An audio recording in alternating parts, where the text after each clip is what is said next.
Yo, yo, yo, what's up, everybody? It's your boy Paper Chase live at Diamond Owl Studios, and I am joined by the one and only Diamond Don wannabe.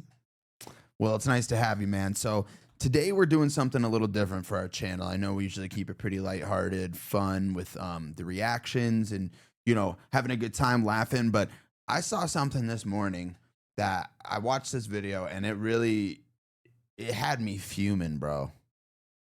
It had me fuming. I was pissed off. Okay. I'm not even gonna lie. And I'll give you a little backstory in a minute, but yeah, basically I saw this and apparently it got officially posted yesterday or the day before and was making its rounds on the internet. Somehow stumbled into my algorithm. And yeah, it was one of those videos where you watch it and then you have to go look up, you know, little details about it because you're you know, it really gets you worked up. So go ahead and pull it up. Some people might know what video I'm talking about.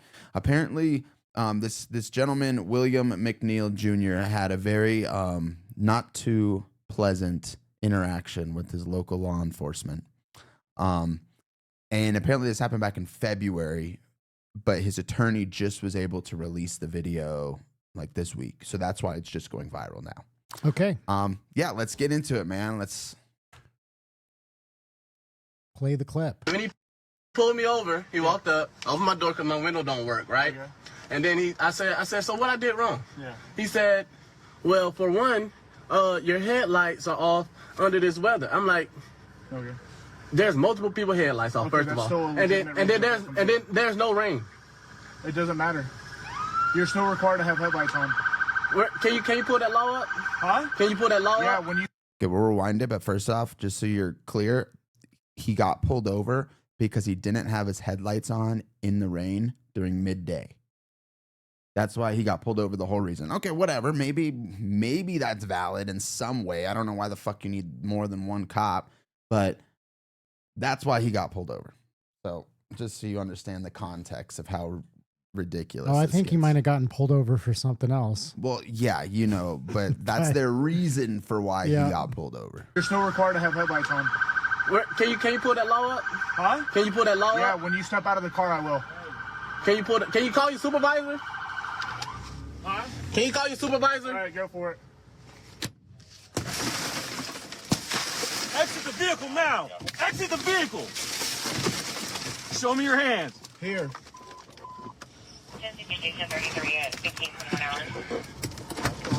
I'm here.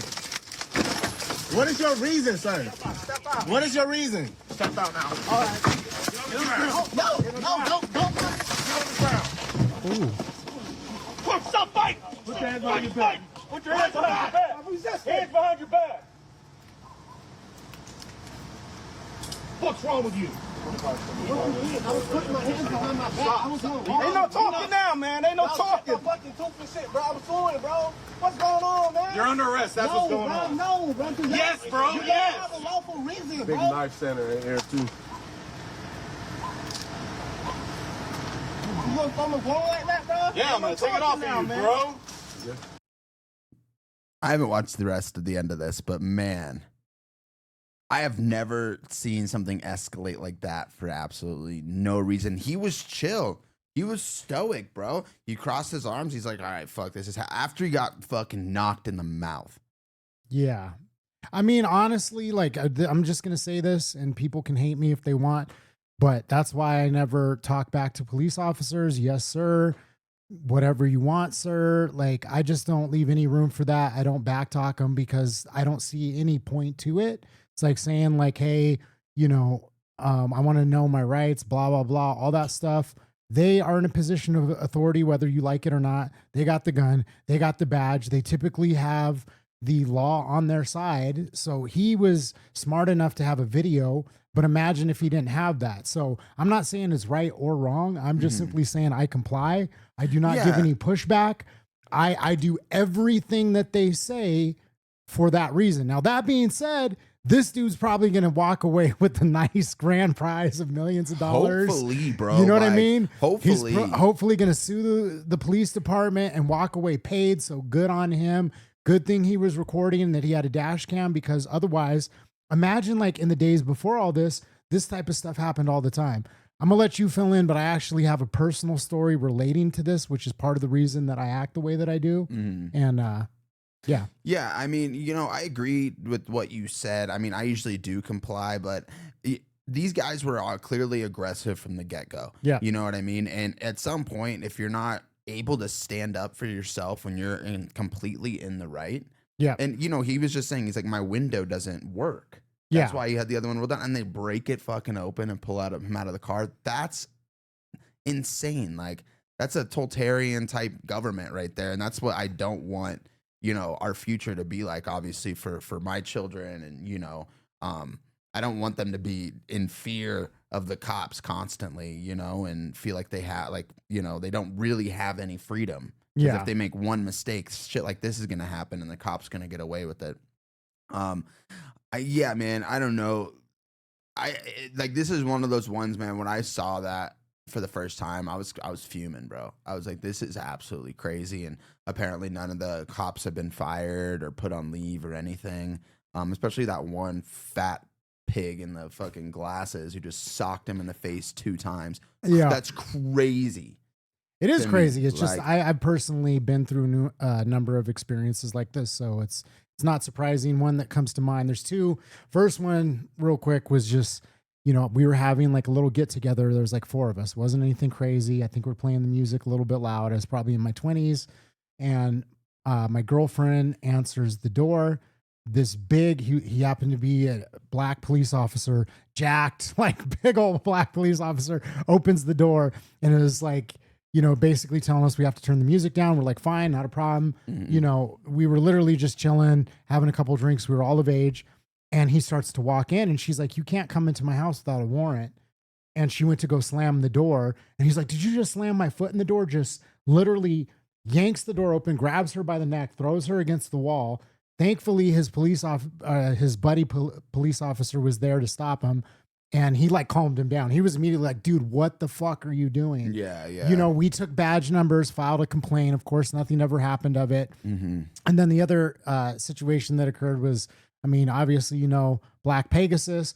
We were passing out flyers for a benefit concert for kids with cancer, like leukemia, right? So we went to a concert. When the concert gets out, we're walking around handing out flyers for the show. And there was a guy there drinking like beers outside of the bar. This was in Fort Collins. So this like bouncer sees him and he's like, dude, you can't take that beer outside. And he's like, it's not, from your establishment. I wasn't even in there tonight. And he opens up his backpack and shows him like a 6-pack of Heinekens. And he's like, I don't care if you're drinking outside of my club. I can lose my license. Valid point. He's like, you can't have that around here. And the dude started popping off. So he's like, why don't I ask that police officer over there what he thinks? So he says it really loud. So he gets the cop's attention. Cop starts to walk over. I'm like, this has nothing to do with me. Like, I don't know this dude. I'm literally just passing out flyers. I hadn't been drinking. I start to walk off. The cop's like, no, where are you going? Come with me. So he keeps us there, like on the curb for like an hour. Doesn't read me my rights. He has this dude like in handcuffs.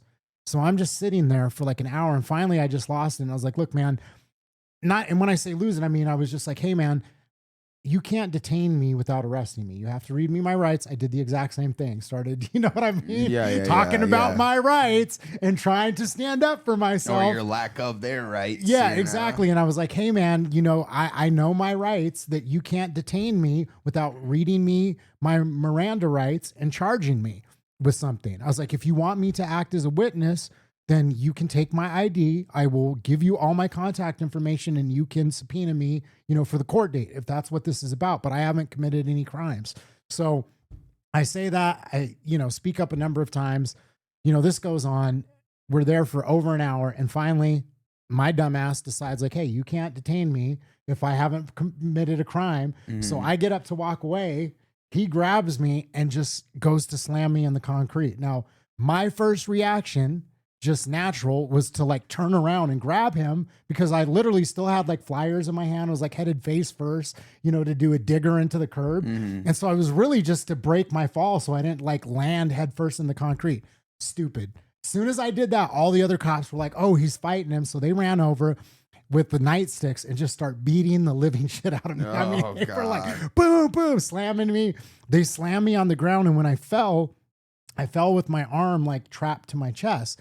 So they got like this arm pinned. I've got a police officer like on each leg. One has got his like knee in my neck and in my back. And then they start screaming at me like, give us your arm. What are you reaching for? And I'm like, I'm not reaching for anything. My arm's pinned. My arm's pinned. I literally can't move it. And they're like, what are you reaching for? Show us your arm. And I was like, dude, I can't pull my arm out. I was like, I've got 400 pounds of police officer on me. Right. And I mean, that's what I said. He's like, oh, you think you're fucking funny? So he starts hitting me with the club again. Then another officer comes over with pepper spray and just sprays me like dead in my face. I like tuck like this. He sprays it like, down here. I start screaming and he puts it in my mouth, sprays it down my throat, then sticks it up my nose, sprays it in my nose. I had contacts in too, so and it's sprays like- it in my eyeballs. So then they handcuff me and I'm like sitting there on the curb. And all these people saw all this happen. Like there's girls running over and they start getting into it with the police officers. They're like, we saw what you did to him. He didn't do anything wrong. Yada, yada, yada. I've got like snot, just giant like bubbles of like pepper spray snot, just like dripping down my face. And there was an EMT that was there and they're like watching this all go down. And I'm like, dude, I can barely breathe. I was like, I got my contacts in. Like, can you pull my contacts in because my eyes are burning? It's like trapping the pepper spray. They wouldn't let the EMT in. Finally, the EMT actually told the cops to fuck off. He was like, fuck you guys. Like, he needs medical attention. And he actually like resisted the police and came in and like took my contacts out, like, like washed my face off a little bit. I ended up spending the weekend in jail. I was charged with resisting arrest. And at the time I was like a broke, like, aspiring wannabe rapper that was literally doing a free show. I had no money. I had no way of fighting the case. So I understand like exactly what that scenario is in the sense that like, I pretty much got fucked. Like this gentleman, this guy thankfully has a video recording of what happened. This was like, 2004 or something, 2002 or 3. So there was no evidence. Ready, So I had no way of fighting it. And basically I just gave up because it was like a 2-hour drive. And I'm like, what am I going to do? Fight the police department on this? Yeah. I've got no money for like a lawyer. So I basically just took a charge. I ended up spending the whole weekend in jail and then ended up taking a charge because I was like, I don't have the means to like really fight this. Yeah, there's not much you can do at that point. Yeah, well, let's finish the rest of this video. Let's see if there's anything we don't know. Yeah. Any more context. And I'm just trying to have a regular conversation with y'all, bro. That's not how it works. Too late. It ain't gonna too late. When they asked you to step out of the vehicle, you should have done that shit. Sir, your partner didn't even ask. Marijuana in his right pocket. Yes, it is. So why close the door if you see him pull up? Because, man, what you mean? He talking about arresting me and stuff, bro. I didn't do nothing. It's called resisting, idiot. I didn't do nothing wrong, sir. Can you back me up to the car so I can clean up? Shut up. You busting my shit, bro. We are the Skaggs family. Yeah, man. Get that off the screen. All right, Skaggs family. Man, I don't know that. Regardless, like I understand, and the truth is, maybe I don't want to play any type of devil's advocate here, but maybe he didn't want to open the door and get out because he knew he had weed on him. Yeah, that's what they said. He didn't want to get that charge. But I mean, at the end of the day, just the fact the dude punched through the glass instead of just unlocking the door, literally just socked him right in the mouth, grabbed him out of the car, punched him in the mouth again, knocked him right down to the ground. Like apparently, we should probably pull up the article.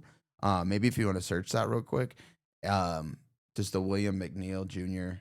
find an article about it. I want to see what injuries Matthew and Cosette, because apparently he did sustain some really, really bad injuries. But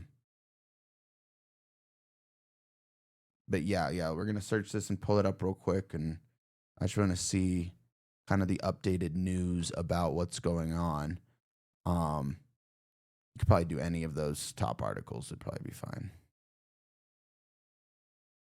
Yeah, I mean, one of the reasons that so the thing with police officers is that you're going to get a lot. I mean, they're human beings, so you're going to get everything, right? You're going to get your people who are genuinely want to make a difference, who want to help people out. Do and that then, top one on ABC News. And then you're going to get instances of people that are doing this because they have a power trip. Yeah. So we're going to bring this article up. So it says no criminality in viral video of man being repeatedly punched by deputies sheriff. Let's see. Jacksonville Sheriff T.K. Waters released body camera footage of the violent arrest of William Anthony McNeil Jr., a 22-year-old black man, after a cell phone video capturing part of the incident went viral on social media. The video shows sheriff deputies beating and punching McNeil during a traffic stop after he repeatedly questioned why he was being pulled over and refused to exit his vehicle in an incident that occurred on February 19th, 2025. Waters said that the state attorney's office has determined that none of the involved officers violated criminal law, but highlighted that the deputies' actions are now being examined in an administrative review, which will determine if the deputies violated JSO policy. He also identified the deputy who broke the car window and punched McNeil as Officer D. Bowers. Wow. So no criminal laws were broken? Well, that's exactly why I didn't fight that case, because that's probably what they would have said. Just like he resisted arrest. That's just, he tried to attack a police officer, and then it's their word against yours. You know what I mean? Even with this being on video, they're out there saying that they didn't do anything wrong. Now, that being said, okay, not devil's advocate, but here's the reality, right? If he's engaged a lawyer based on that video, it does seem like what they did to him was unwarranted, right? So they're probably filing a lawsuit against the police department. So what the police department has to do is they have to toe the line and say that they didn't break any law. They can't admit to it. He can't say that's true. You know what I mean? Yeah. And so that's probably a part of the negotiation and negotiating a plea. They're not going to tell, they're not going to say anything that would possibly, incriminate them. And that's going to be their line. More than likely, I would assume that they probably settle on this in some form or fashion. Yeah, and at least it says, pending the outcome of this administrative review, Officer Bowers has been stripped of his law enforcement authority. Waters said it is unclear if other deputies involved in the arrest have been placed on administrative leave. So at least that pudgy little Elmer Fudd looking, whatever you want to call him, at least he's gone. Now. At least he does not. He deserves, dude, honestly, like, I don't think, especially in a situation like this, man, like if you hit a cop, you're going to jail, possibly prison, and if a cop hits you, you have to go through all this extraneous, circumstances in order just to get him on administrative leave. Yeah, that's insanity, dude. Like, no, put that dude right where he should be, dude, in jail or prison. You know what I mean? Like, because that was absolutely just uncalled for, and especially like being in a position of power. This isn't like the first time he's done something like that. I could almost guarantee you don't just like come out swinging like that based on his response, because like to your point, he was pretty calm. You know what I mean? He might have had like a little bit of attitude with the like, hey, tell me where, where that's a violation or whatever he said. He basically was like, talking back to him a little bit, saying, show me where that's a law. You know what I mean? Show me where that's a law. Yeah. So for him to do that, he wasn't really like loud or aggressive with him. In my opinion, like his vocal tone was fairly calm. He wasn't like screaming at him. So for his reaction to be like that, I guarantee you that is not the first time that he's done something like that. He's teed off on other people. He probably didn't just, get caught. Yeah, you're probably right. Man, that's crazy. We might do a follow-up video on this depending on how things progress. I know it's all still an open case right now, so we have very limited information. But yeah, I mean, drop your guys' comments down below. Let us know what you think about it. If there's any upcoming news that we didn't fill in this video, make sure you kind of inform us down below, because I'm going to be pretty invested in this case. I really want to see, those guys get brought to justice. So yeah. With that being said, if you did enjoy the video, give it a like, subscribe to our channel, comment down below what we should check out next. Yeah. That's it, man. I don't got much else, man. I'm having PTSD. I'm having flashbacks from getting beat by the police officers and pepper sprayed. Dude. Thanks for bringing up bad memories. Yeah, my bad on that, brother. But that's all good, man. Peace out, guys. You guys have a good one. Take it easy. Peace.